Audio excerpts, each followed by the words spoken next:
আসসালামু আলাইকুম প্রিয় শিক্ষার্থী ভাইয়েরা। আজহার ব্রাইট একাডেমি থেকে আমি মাসুদ আজহার বলছি।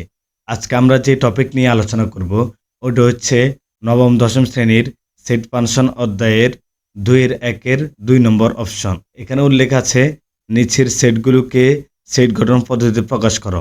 আমরা জানি সেটকে মূলত দুইভাবে প্রকাশ করা হয়।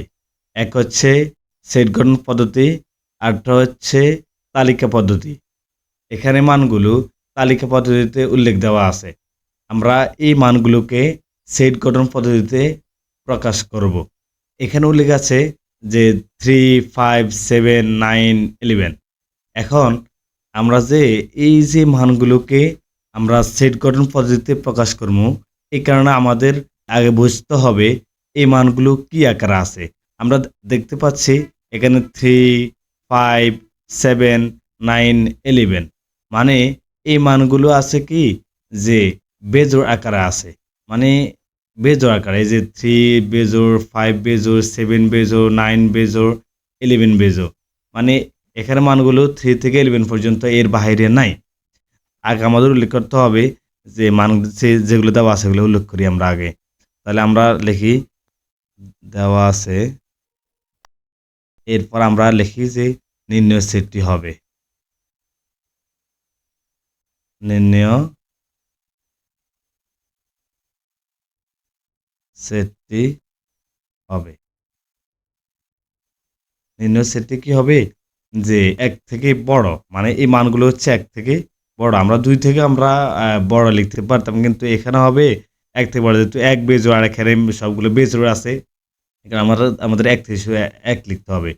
1 থেকে মানে 1 থেকে 1 থেকে 1 থেকে বড়, 1 থেকে বড়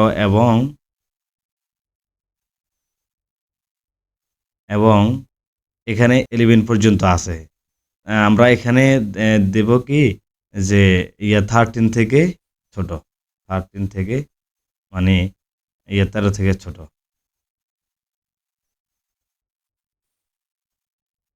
বেজোড় সংখ্যা।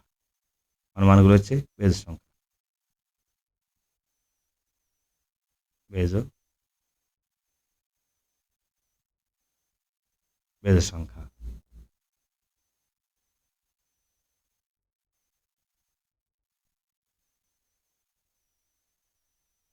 সুতরাং নির্ণয় সেট কি হবে যে যেহেতু আমাদের এখানে শর্তটা হচ্ছে ইম্পর্টেন্ট, তাহলে আমরা এই মানগুলো ধরবো হচ্ছে এক্স এলিমেন্ট এন। মানে এখানে যে মানগুলো আছে এগুলো সবগুলো হচ্ছে কি যে আমার স্বাভাবিক সংখ্যার আন্ডারে। মানে আমরা জানি এই যে 1 থেকে শুরু করে এখানে লিমিটনেস কোনো সীমাবদ্ধ নাই, এমন সংখ্যাগুলোকে হচ্ছে এই কি সংখ্যা? স্বাভাবিক সংখ্যা। 1 থেকে শুরু করে 1, 2, 3, 4, 5 এই কারণে 3, 5, 7, 9, 11 এগুলা সবগুলো হচ্ছে স্বাভাবিক সংখ্যার আন্ডারে। মানে এগুলা সবগুলো স্বাভাবিক সংখ্যার অধীনে। এই কারণে আমরা n লিখছি। এরপর হচ্ছে এই যে such that, মানে যেন মানগুলো হচ্ছে কি যে x এর এই যে মানগুলো আমরা ধরছি এগুলো হচ্ছে বেজোড় সংখ্যা। সুতরাং x বেজোড় সংখ্যা। বেজোড় সংখ্যা এবং লিমিটনেস কি এবং 1 থেকে আমরা যে এখানে উল্লেখ করছি 1 থেকে বড়, 1 থেকে বড় x এর মানগুলো এবং কি 13 থেকে ছোট। সুতরাং এটাই সেট। এর পরবর্তী অঙ্কটা হচ্ছে খ নম্বর 1, 3, 1, 2, 3, 4, 6, 9, 11, 18, এরপর হচ্ছে কি 36। আচ্ছা, এখানে যে মানগুলো আছে এখানে আমাদের আগে বুঝতে হবে এটা কি আকারে আছে। আমরা দেখতে পাচ্ছি আমরা যদি এই মানগুলোকে যদি আমরা যদি স্বাভাবিক সংখ্যা ধরি তাহলে কি হয়? 1 আছে, 2 আছে, 3 আছে, 4 আছে, কিন্তু 5 নাই। মানে এখানে যদি আমরা সবগুলোকে যদি আমরা স্বাভাবিক সংখ্যা ধরি তাহলে প্রতি সংখ্যার সাথে 1 যোগ করার পরে মানে আগের সংখ্যার সাথে যোগ করার পরে পরবর্তী সংখ্যা যদি হয় তাহলে এই সংখ্যাগুলো হবে ওগুলো হচ্ছে স্বাভাবিক সংখ্যা। মানে পার্থক্য থাকবে হচ্ছে ১। কিন্তু এখানে আমরা দেখতে পারি কি যে 4 থেকে 6 পর্যন্ত এখানে একটা সংখ্যা নেই, মানে এখানে ২ গ্যাপ হয়েছে। তাহলে এটা স্বাভাবিক সংখ্যার কাতারে পড়ে না। এখন আমরা দেখি যে কোন বেজোড় পড়েনি। বেজোড় যদি আমরা ধরি তাহলে এখানে ২ এটা নিশ্চয়ই জোড়, তাহলে বেজোড় মিলে না। এখন আমরা দেখমু এটা কি মৌলিক সংখ্যার আন্ডারে আছে নাকি। আমরা দেখতে পারি যে ১ মৌলিক না ২ মৌলিক, ২ মৌলিক, ৩ মৌলিক, কিন্তু ৪ যৌগিক। তাহলে মৌলিক যৌগিক মিলে না। এখন আমরা গুণিতক মিলে কিনা। ১, হ্যাঁ, যদি আমরা গুণিতক বলি ১ এর ১ এর তো গুণিতক হয় না, ২ এরও মূলত গুণিতক হয় না, ৩ থেকে মূলত গুণিতক হয়। কিন্তু এর আগের যে সংখ্যাগুলো আছে তাহলে যদি আমরা গুণিতক ধরি তাহলে এগুলো ওই আওতায় পড়ে না। সেহেতু গুণিতক হবে না। এখন আমরা গুণনীয়ক ধরতে পারি কিনা? গুণনীয়ক ধরতে হলে একবারে শেষ সংখ্যা আমাদের ধরতে হবে। শেষ সংখ্যায় কি এই সকল সংখ্যায় ভাগ যায় কিনা? যদি সকল সংখ্যা যদি ভাগ যায় তাহলে আমরা ওই সংখ্যার গুণনীয়ক আমরা ধরতে পারবো। তাহলে এখানে ৩৬, ৩৬ এর মধ্যে কি 1 ভাগ যায়? হ্যাঁ, যায়। ৩৬ এর মধ্যে 2 ভাগ যায়? যায়। 3 ভাগ যায়? যায়। 4 ভাগ যায়? যায়। 6 ও ভাগ যায়, 9 ও ভাগ যায়, এমনকি ১২ ভাগ যায়, ১৮ ভাগ যায়। সেহেতু আমরা এগুলার গুণনীয়ক আমরা ধরতে পারি। তাহলে আমরা কি বলতে পারি? এখানে আগে মান যে দেওয়া আছে এগুলো আমরা লিখি। দেওয়া আছে কি? দেওয়া আছে 1, 2, 3, 4, 6, 9, 12, 18, 36। এরপর লিখবো এখানে এই যে মানগুলো আছে এগুলো সবগুলো কি? এগুলো সবগুলো হচ্ছে এখানে প্রত্যেকটি উপাদান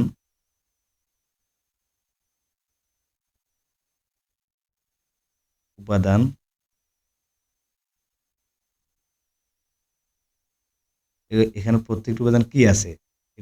এখানে প্রত্যেকটি উপাদান হচ্ছে ৩৬ এর গুণনীয়ক। তাহলে আমরা লিখি ৩৬ এর গুণনীয়ক।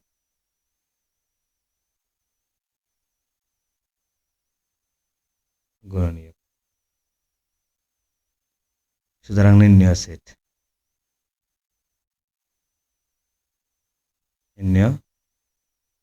নির্ণয় সেট এখন কি হবে?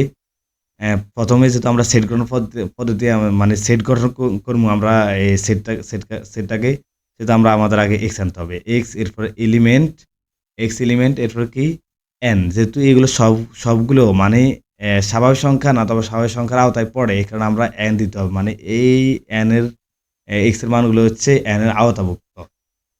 সাচ দ্যাট এরপর কি এক্স হচ্ছে কি যে ইয়াস এক্স হচ্ছে ৩৬ এর গুণনীয়ক। শেষ।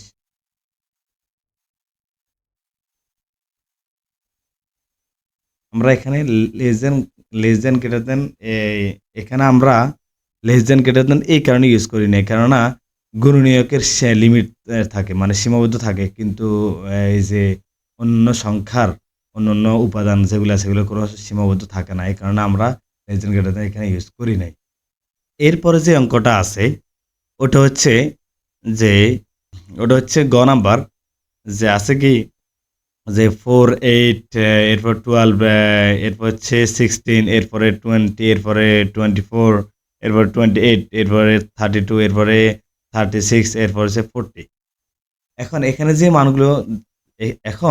যে মানগুলো উল্লেখ দেওয়া আছে, দেখো এখানে যদি আমরা জোড় ধরি তাহলে 4 আগেও তো একটা জোড় সংখ্যা আছে 2, কিন্তু ওই 2 তো নাই। 4 এর পরেও তো একটা জোড় সংখ্যা আছে, ওইটাও নাই। 8 এর আগেও একটা জোড় সংখ্যা আছে, 8 এর পরেও একটা জোড় সংখ্যা আছে, ওগুলা নাই। তাহলে এটা জোড় হবে না। বেজোড় তো হবেই না, কারণ এখানে একটা বেজোড় নাই। তাহলে আমরা গুণনীয়ক হয় কিনা, যদি আমরা 40 গুণনীয়ক ধরি তাহলে 40 এর মধ্যে কিন্তু 37 ভাগ যায় না, 32 ভাগ যায় না, এগুলা ভাগ যায় না, তাহলে ওইটাও হবে না। এখন কি হবে? তাহলে আমরা গুণিতক ধরতে পারি কিনা। গুণিতক মানে হচ্ছে বাম পাশে যে সংখ্যা আছে এটা গুণ করে যে ফলগুলো পাওয়া যায় ওগুলো হচ্ছে গুণিতক। ইয়া হ্যাঁ, ওটা হচ্ছে গুণিতক। তাহলে আমরা কি লিখতে পারি, আগে দেওয়া আছে,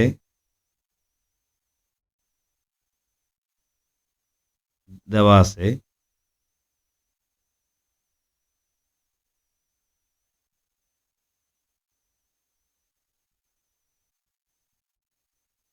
দেওয়া আছে কি আছে 4, 8, 12, 16, এরপর 20, এরপর হচ্ছে 24, এরপর 28, এরপর হচ্ছে কি আছে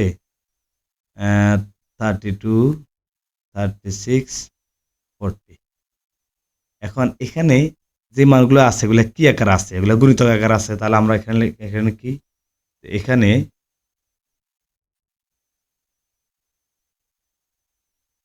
এখানে প্রত্যেকটি উপাদান,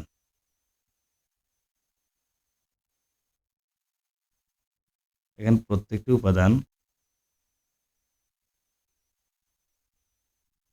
এখানে প্রত্যেকটি উপাদান 4 এর গুণিতক।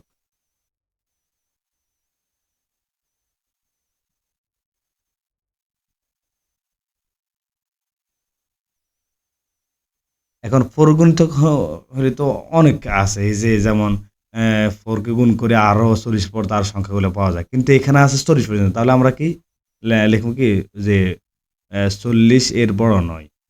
এর বড় নয়। তাহলে সুতরাং নির্ণয় সেট। নির্ণয় সেট। নির্ণয় সেট কি? নির্ণয় সেট হচ্ছে এখানে যে মানগুলো আছে ওগুলো তো আমরা এন ধরছি, এক্স ধরছি। তাহলে এক্স আর মানগুলো এক্স এলিমেন্ট, এরপর হচ্ছে এই মানগুলো আছে এগুলো সবগুলো এন এর মান, মানে এন মানে হচ্ছে কি স্বাভাবিক সংখ্যা, স্বাভাবিক সংখ্যার আন্ডারে আছে। এরপর সাচ দ্যাট এক্স এক্স হচ্ছে কি যে 4 এর গুণিতক। তাহলে এক্স হচ্ছে কি 4 এর গুণিতক। এখন গুণিতক বললে তো অনেক হবে। তাহলে আমরা লিখি যে এক্স হচ্ছে কি এক্স লেস দ্যান ইকুয়াল 14। মানে এক্স এর মানগুলো হচ্ছে এক্স এক্স মানে বেজ সংখ্যা আর 4 এর গুণিতক।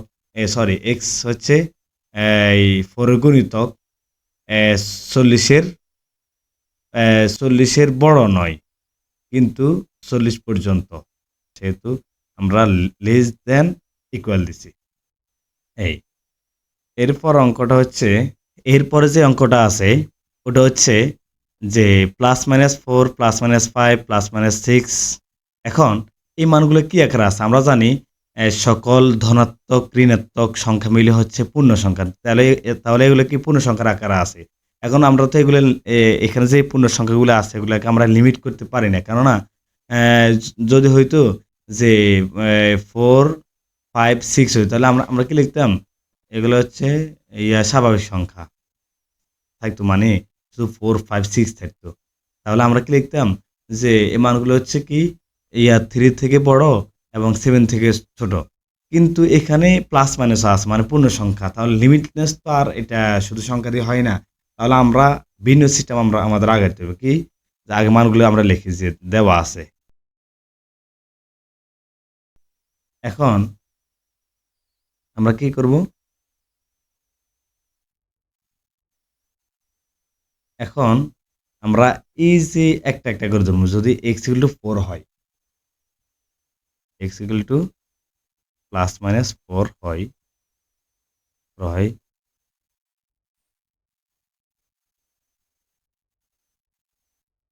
4 হলে, তাহলে আমরা এখন বর্গ ধরবো এবং কিউব ধরবো। তাহলে x² আমরা এগুলা x² কিন্তু আমরা ধরছি, কেননা এটা তো কোনো সিস্টেম আওতায় পড়ে না। এই কারণে আমরা বর্গ কিংবা ঘনের দিকে আমরা যাবো।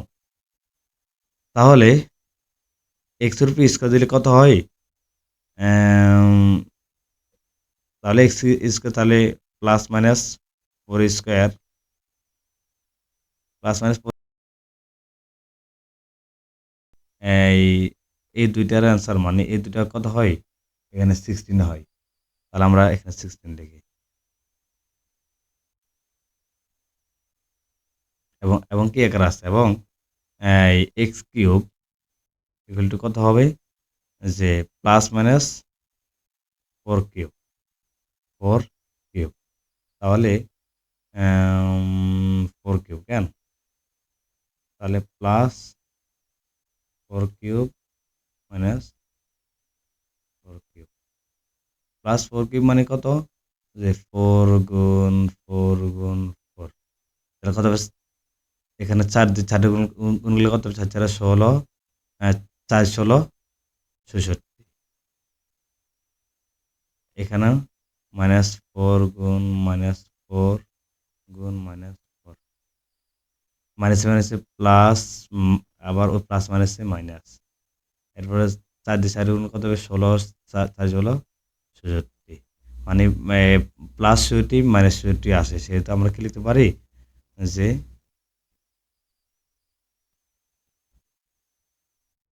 কত হবে 67, মানে plus minus 67, plus minus 67।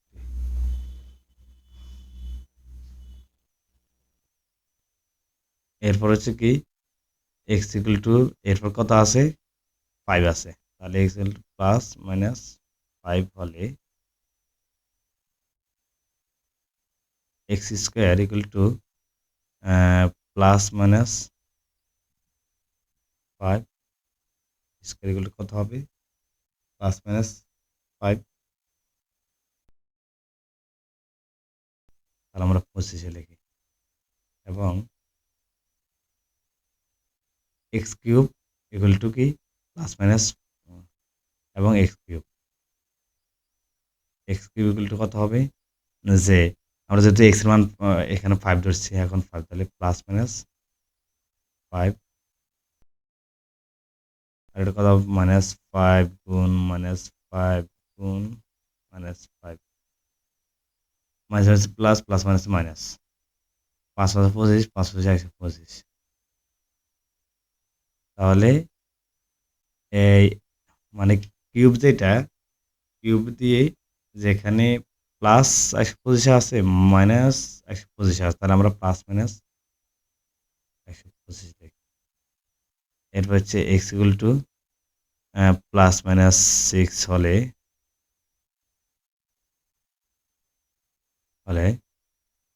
X square equal to plus minus 6 square,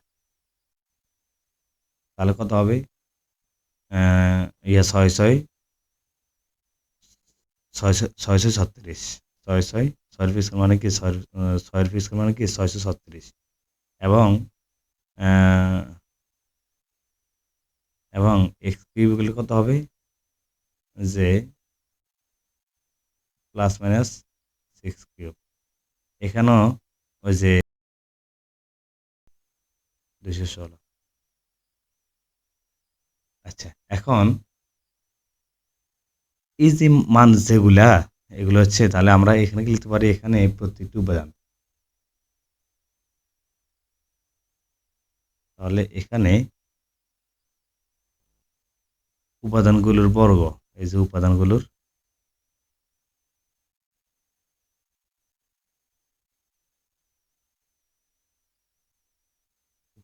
বর্গ কত হয়, উপাদানগুলোর বর্গ এই 16, উপাদানগুলোর বর্গ হচ্ছে কি, যে এখানে কত 16, মানে 16 থেকে বড় অথবা সমান, তাহলে 16 অপেক্ষা বড়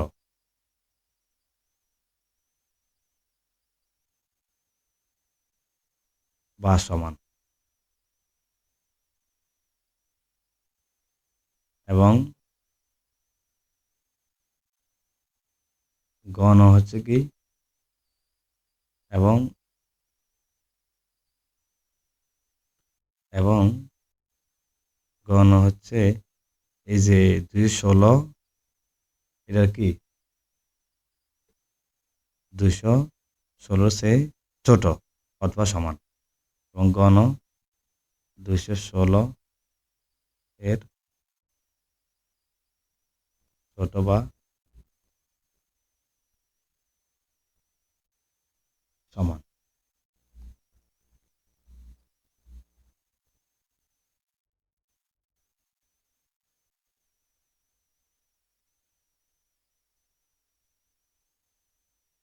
সুতরাং নির্ণয় সেট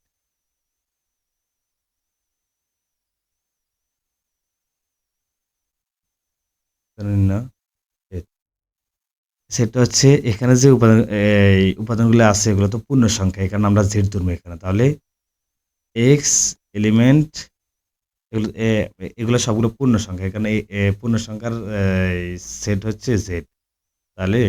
তাহলে কি এক্স এলিমেন্ট জেড।